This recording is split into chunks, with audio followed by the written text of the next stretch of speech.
कहते थे अलग ढंग से सोचने का साहस करो। वो कहते थे आविष्कार का साहस करो।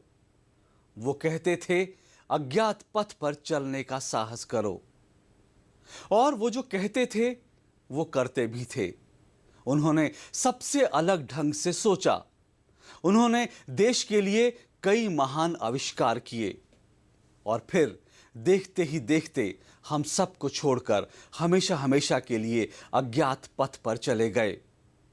भारत रत्न, भारत के मिसाइल मैन और देश के पूर्व राष्ट्रपति डॉक्टर एपीजे अब्दुल कलाम का निधन हो गया।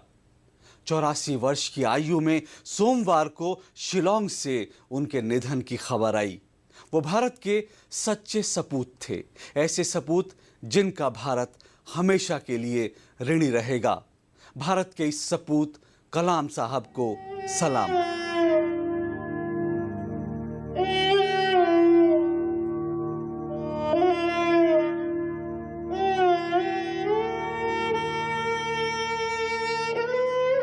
कलाम होने का मतलब क्या है? इस एक हस्ती का परिचय किन शब्दों में कराया जा सकता है?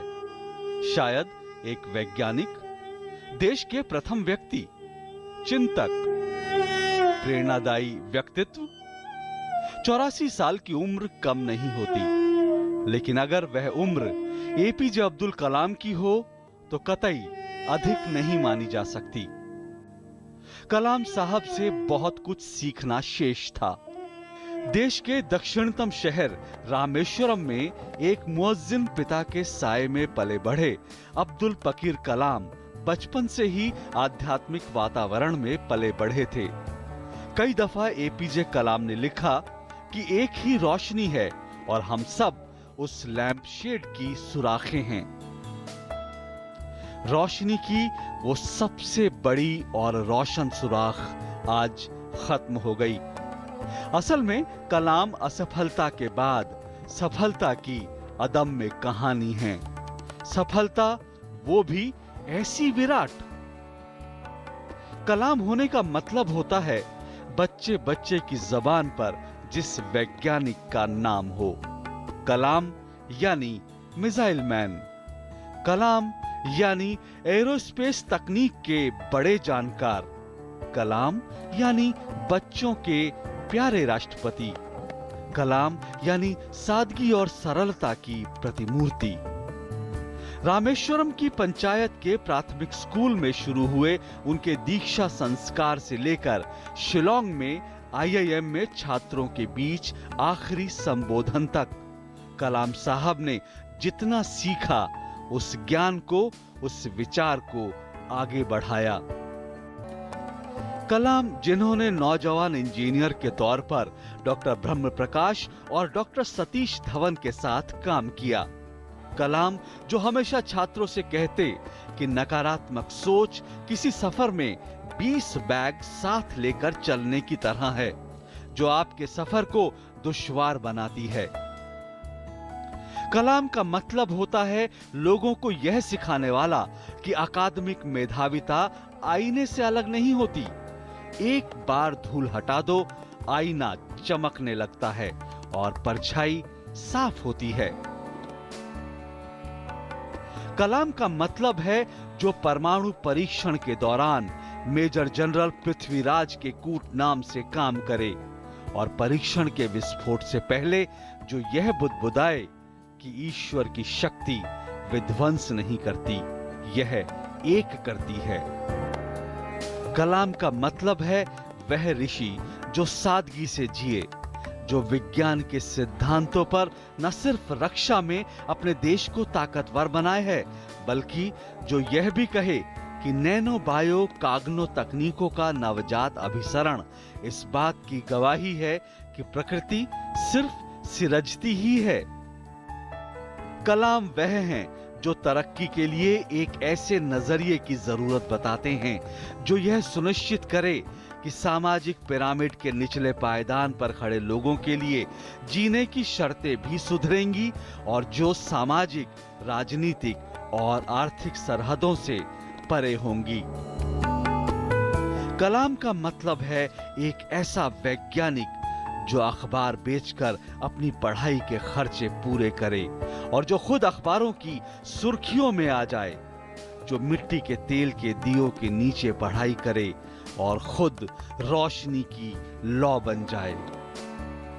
कलाम का मतलब है एक ऐसा संत जो देश को एक तयशुदा वक्त के अंदर विकासशील देश की सरहद से बाहर निकालकर विकसित देश बनाने का विजन पेश करे। कलाम का मतलब है समाज का हर वह शख्स जो अपने लिए एक मिशन लेकर चलता है और उस मिशन को पूरा करने में जुट जाता है। कलाम का मतलब है अप दीपो भवः, यानी अपना दिया खुद बनो की प्रेरणा। कलाम का मतलब है हम और आप। कलाम का अर्थ है खुद कलाम। कलाम मर नहीं सकते, कलाम मरा नहीं करते। देश के सुदूर उत्तर पूर्व में शिलांग शहर से ज्यों ही डॉक्टर कलाम के निधन की खबर आई, पूरा देश शोक के माहौल में डूब गया। राष्ट्रपति, उपराष्ट्रपति और प्रधानमंत्री सहित सभी ने भारत के इस रत्न को अपनी भावभीनी श्रद्धांजलि दी। 11th President of the Indian Republic, and he was Bharat Ratna. As President of India, Dr. Kalam was immensely popular and greatly admired. His warmth, humility, and simple ways endeared him to be one and all. He had a special love for children and sought to constantly inspire the youth of our country through motivational speeches and personal interaction. Dr. Kalam will be long remembered for his passion for science and innovation and his contributions as an eminent scientist, administrator, educationist, and writer. Dr. Kalam's achievement as leader of India's defense research establishment vastly enhanced the safety and security of our nation. For his tireless service to the nation, he was honored with numerous prestigious awards. In his passing away, we have lost a great son of India who dedicated his entire life for the welfare of the motherland and its people. Dr. Kalam was a people's president during his lifetime and will remain so even after his death. I pay my respectful homage to my late departed friend, Dr. APJ Kalam. The first phase, when he was heading the Defence Science Research Establishment, where he developed India's missile program and contributed greatly to defence preparedness and technology of the country. The second phase, as a much loved President of the Republic of India, where he very easily mixed with the public and interacted with the public. And the third phase was after he had ceased to be the President of the Republic, he became a teacher, a very popular teacher. He interacted with young people, lectured throughout the length and breadth of the country. So each one of these phases played a role in his public persona. Bharat के पूर्व राष्ट्रपति और विशेष करके युवाओं के प्रिय श्रीमान अब्दुल कलाम जी के निधन के समाचार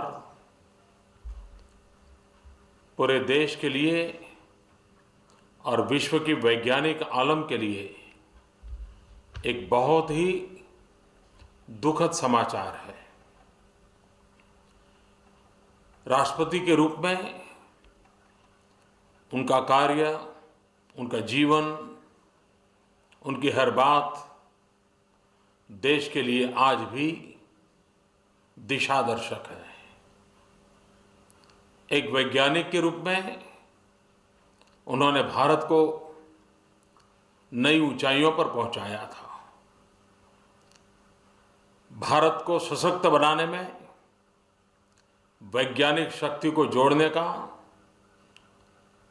उनका जीवन भर का प्रयास भारत की बहुत बड़ी पूंजी है। वे राष्ट्रपति थे तब भी और बाद में भी यही कहते थे कि मैं तो एक टीचर हूं, मैं एक प्रोफेसर हूं, पढ़ाना ये मेरी पैशन है।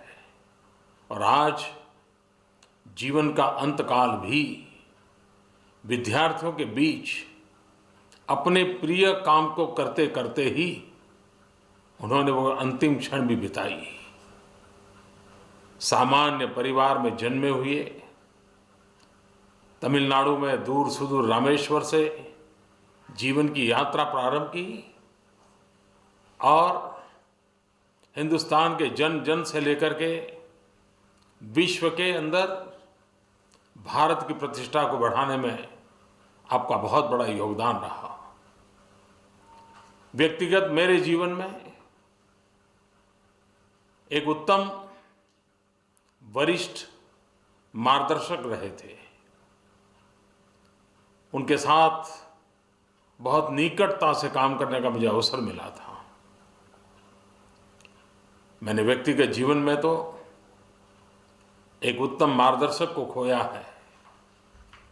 देश ने अपने एक ऐसे सपूत को खोया है जिसने भारत की सेवा की, भारत को सशक्त बनाने के लिए, जिसने अपनी पल पल लगाई भारत की युवा पीढ़ी को सशक्त बनाने के लिए, सामर्थ्यवान बनाने के लिए।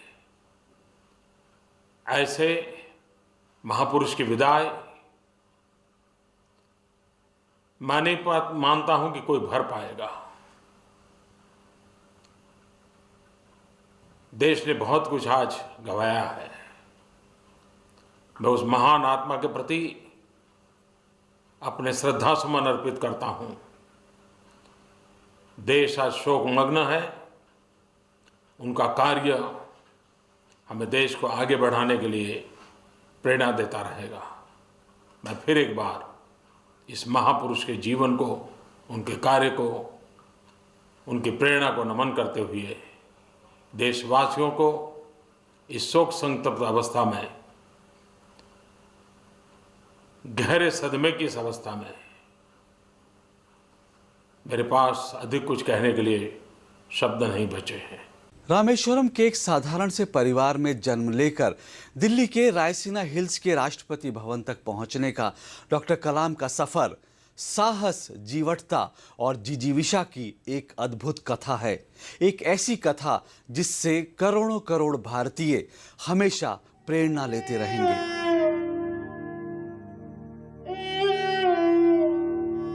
सपने वे नहीं होते जो सोते समय नींद में आए, लेकिन सपने वे होते हैं जो रात में सोने ना दें। ऐसी अलहदा और जुदा सोच रखने वाले, सपने देखने वाले और सपनों को साकार करने वाले स्वप्न दृष्टा थे भारत रत्न पूर्व राष्ट्रपति एपीजे अब्दुल कलाम। महान वैज्ञानिक और missile man APJ Abdul Kalam यानी एक ऐसी गैर राजनीतिक शख्सियत, ऐसा चमत्कारिक व्यक्तित्व जिनकी अप्रतिम उपलब्धियों की वजह से राष्ट्रपति भवन के द्वार स्वतः खुल गए। सहज, सरल और सामान्य व्यक्ति से एक विराट व्यक्तित्व में रूपांतरण का दुर्लभ उदाहरण है डॉक्टर अब्दुल कलाम का व्यक्तित्व। डॉक्टर कलाम यानी सच्चे अर्थों में भारतीयता के ध्वजवाहक और आजीवन अविवाहित रहकर देश के लिए जीवन समर्पित करने वाला ऐसा व्यक्तित्व जो सभी के लिए एक महान आदर्श है। अभाव में पले लेकिन चमत्कारिक प्रतिभा के धनी डॉक्टर कलाम की जीवन गाथा देश के लिए किसी प्रेरणादायी कहानी से कम नहीं। I, Aun Pakir Jainul Abidin Abdul Kalam, do swear in the name of God do swearing in the name of God, विज्ञान की दुनिया के एक शोधक से देश का प्रथम नागरिक बनना और मानवता का साधक बनने की उनकी जीवन यात्रा एक ऐसी सत्य कथा है जो आने वाली पीढ़ियों के लिए सदियों तक मार्गदर्शन करती रहेगी। 15 अक्टूबर 1931 को रामेश्वरम के एक बेहद सामान्य परिवार में जन्म लेने वाले एपीजे अब्दुल कलाम का बचपन अभावों से भरा रहा, लेकिन हर नकारात्मक घटना की तह में सकारात्मकता और अवसर की संभावना की सीख देने वाले अब्दुल कलाम के लिए पारिवारिक परिस्थितियां कभी आड़े नहीं आईं। अभाव और दबाव को अवसर और प्रभाव में बदलने की कला एपीजे अब्दुल कलाम में बचपन से ही थी। माता, पिता और शिक्षकों का उनके जीवन पर गहरा प्रभाव रहा और आरंभिक शिक्षा हासिल करने के बाद अपने सपनों की उड़ान को अनंत विस्तार देने के मकसद से उन्होंने मद्रास इंस्टीट्यूट ऑफ टेक्नोलॉजी में एरोनॉटिकल इंजीनियरिंग में दाखिला लिया। जीवन में अहम मोड़ तब आया जब उन्होंने बतौर वैज्ञानिक 1962 में इसरो में कदम रखा और सैटेलाइट लॉन्च व्हीकल यानी SLV परियोजना के प्रबंधक बनाए गए। डॉक्टर कलाम ने अपना पूरा जीवन ज्ञान, विज्ञान और तकनीक को समर्पित कर दिया। डॉक्टर कलाम की कठिन मेहनत और प्रतिबद्ध इच्छा शक्ति के बलबूते 18 जुलाई 1980 को सुबह 8:03 पर जब श्रीहरिकोटा प्रक्षेपण केंद्र से SLV-3 ने सफल उड़ान भरी तो परियोजना की सफलता से डॉक्टर कलाम को राष्ट्रीय पहचान मिली। उन्होंने 20 वर्षों तक इसरो में काम किया और करीब इतने ही साल तक DRDO में रहे। डॉक्टर कलाम 10 वर्ष तक DRDO के अध्यक्ष रहे और इस दौरान देश ने स्वदेशी तकनीक से मिसाइल निर्माण कार्यक्रम के सपने को साकार किया। भारतीय सैन्य क्षमता की रीढ़ मानी जाने वाली पृथ्वी, त्रिशूल, आकाश, नाग, अग्नि और ब्रह्मोस जैसे ब्रह्मास्त्र के सपनों को साकार मां भारती के इसी सपूत ने किया और देश एक वैश्विक सैन्य ताकत के रूप में स्थापित हुआ। वर्ष 1990 में गणतंत्र दिवस के अवसर पर राष्ट्र ने अपने मिसाइल कार्यक्रम की सफलता की खुशी मनाई और डॉक्टर एपीजे अब्दुल कलाम को पद्म विभूषण से सम्मानित किया गया।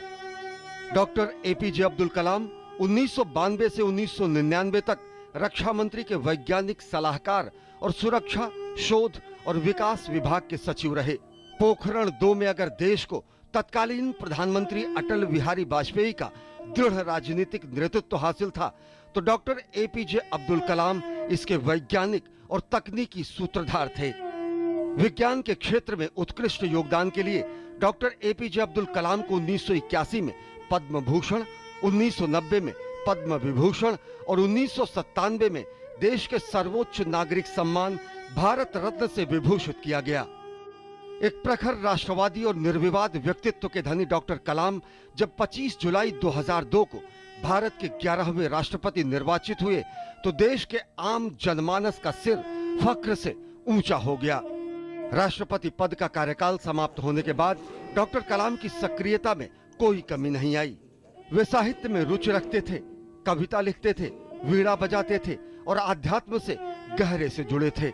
विज्ञान प्रौद्योगिकी के प्रति दीवानगी, राष्ट्र निर्माण के लिए युवा मस्तिष्क का प्रज्वलन और बच्चों में भविष्य के भारत के सपनों को साकार करने की दीक्षा देना उनका आजीवन धर्म रहा। सभी मुद्दों को मानवीयता की कसौटी पर परखने वाले सर्वधर्म समभाव के प्रतीक डॉक्टर कलाम का जीवन मानवतावाद का पोषक था। जीवन के अंतिम दिनों तक वे काशी हिंदू विश्वविद्यालय, भारतीय प्रबंधन संस्थान अहमदाबाद तथा भारतीय प्रबंधन संस्थान इंदौर के आगंतुक प्रोफेसर रहे और जीवन लीला की समाप्ति भी भारतीय प्रबंधन संस्थान शिलांग के कार्यक्रम में हुआ। डॉक्टर एपीजे अब्दुल कलाम यानी एक ऐसे युग पुरुष जिन्हें पीढ़ी दर पीढ़ी अपना प्रेरणा स्रोत मानेगी, भारत और भारतीयता के एक ऐसे प्रतीक जिन्हें पूरा विश्व सच्चे अर्थों में मानवतावाद का पोषक मानेगा। राष्ट्रपति बनने के बाद डॉक्टर कलाम ने खुद को राष्ट्रपति भवन तक सीमित नहीं रखा, बल्कि वो लगातार देश के लोगों के बीच, देश के युवाओं और बच्चों के बीच जाते रहे और इसी कारण से वो देखते ही देखते देश के सबसे लोकप्रिय राष्ट्रपति बन गए। लोगों के लिए वो उनके अपने जैसे थे तो राष्ट्र के लिए पथ प्रदर्शक। Pinning my Selvam விளைவு இன்பம் ஏமம் அணியன்ப நாட்டிற்கு இவ் ஐந்து. That is quote, the important elements that constitute a nation are being disease-free, wealth, high productivity, harmonious living, and strong defense, unquote. All our efforts should be focused towards building these 5 elements at various levels in a coherent and integrated manner. I am convinced that our nation, with a strong, vibrant, and billion-plus population, can contribute to realize these elements. Today, our country facing the challenges such as cross-border terrorism, certain internal conflicts, and unemployment. To face these challenges, there must be a vision to ensure the focused action of 1 billion citizens of this great country with varied capabilities. What can be the vision?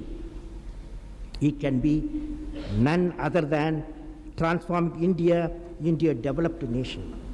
Can government alone achieve this vision? Now we need a movement in the country. This is the time to ignite the minds of the people for this movement. We will work for it. We can emerge as a developed nation if we do not learn to transact with speed. I recall a saintly poet Kabir's wisdom to us, "Kal kare so aaj kare so ab."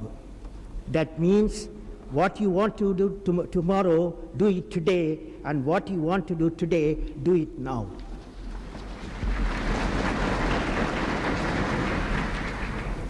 The vision of developed nation needs to be achieved with parliamentary democracy, which is the core of our government system.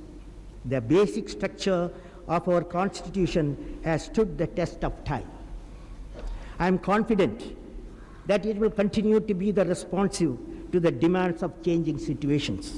The first and foremost task is to respect and uphold the constitutional processes in the best interest of our people and our nation, without fear of favor, with fairness and firmness.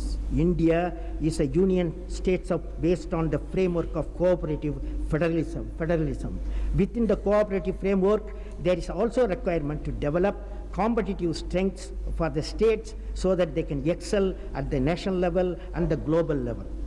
ईश्वर में doctor कलाम की असीम आस्था थी। वो ये मानते थे कि सभी धर्म बेहद खूबसूरत होते हुए भी अलग अलग द्वीपों की तरह हैं और शिक्षा ही वो सेतु है जो इन द्वीपों को एक साथ जोड़ती है। 22 states I have visited. This is 23rd state, J&K. Everywhere I visit every religion. Name it, every religion I visit. But all the religions, when you go inside the religions, they are beautiful, they are lovely, they are full of fragrance, but they are islands, beautiful islands. What is education? Education is really giving a bridge to the silence. With so many multiple, historically, it is the evolution of a multiple religions in J&K when it came and slashed, a lot of unequilibrium generated. Then an equilibrium society was generated out of multiple religions in this place, in J&K, Jammu and Kashmir. कलाम साहब बहुमुखी प्रतिभा के धनी थे। वे तमिल में कविता भी लिखते थे और वीणा भी बजाते थे। उनकी कलम भी कमाल की थी। जाते जाते उनको श्रद्धांजलि देते हुए हम छोड़ जाते हैं उनके कुछ ऐसे वाक्यों के साथ जो उन्होंने आत्मसात कर लिए। सपने देखना उनकी आदत में शुमार था, क्योंकि वो मानते थे कि सपने अगर देखे जाएंगे तो वो हकीकत भी बनेंगे। डॉक्टर एपीजे अब्दुल कलाम ने कहा, इससे पहले कि सपने सच हों, आपको सपने देखने होंगे। पर डॉक्टर कलाम ने छोटा सपना कभी नहीं देखा। उन्होंने दुनिया को भी संदेश दिया, महान सपने देखने वालों के महान सपने हमेशा पूरे होते हैं। कलाम मानते थे कि बड़े सपने देखने के साथ इंसान उन्हें पूरा करने के लिए कड़ी मेहनत करे तो इंसान को सपने पूरे करने से कोई रोक नहीं सकता। आकाश की तरफ देखिए, हम अकेले नहीं हैं, सारा ब्रह्मांड हमारे लिए अनुकूल है। वो कहते थे, अपने मिशन में कामयाब होने के लिए आपको अपने लक्ष्य के प्रति एकचित्त निष्ठावान होना पड़ेगा। डॉक्टर कलाम में गजब की ऊर्जा थी, गजब की ताकत थी। 84 वर्ष की उम्र में भी अपने अंतिम समय तक वो कभी थके नहीं, कभी रुके नहीं। उनको ऊर्जा देती थी उनकी ये सोच कि महान सपने पूरे करने के लिए ताकत चाहिए। शिखर तक पहुंचने के लिए ताकत होनी चाहिए, चाहे वो माउंट एवरेस्ट का शिखर हो या आपके पेशे का। वो मानते थे कि ईश्वर ने मानव को असीमित ताकत दी है जिन्हें विकसित किया जा सकता है। भगवान हमारे निर्माता ने हमारे मस्तिष्क और व्यक्तित्व में असीमित शक्तियां और क्षमताएं दी हैं। राष्ट्रपति बनने के बाद डॉक्टर कलाम जहां कहीं भी जाते थे, युवाओं का, बच्चों का मार्गदर्शन करते, उन्हें देश के लिए कुछ करने और भ्रष्टाचार से दूर रहने के लिए शपथ दिलाते। वो कहते, अगर किसी देश को भ्रष्टाचार मुक्त और सुंदर मन वाले लोगों का देश बनना है तो मेरा दृढ़तापूर्वक मानना है कि समाज के 3 प्रमुख सदस्य ये कर सकते हैं, पिता, माता और गुरु। डॉक्टर कलाम ने खुद अपने लिए ही नहीं, देश के लिए सपना देखा। उनके जीवन का मंत्र था, आइए हम अपने आज का बलिदान कर दें ताकि हमारे बच्चों का कल बेहतर हो सके।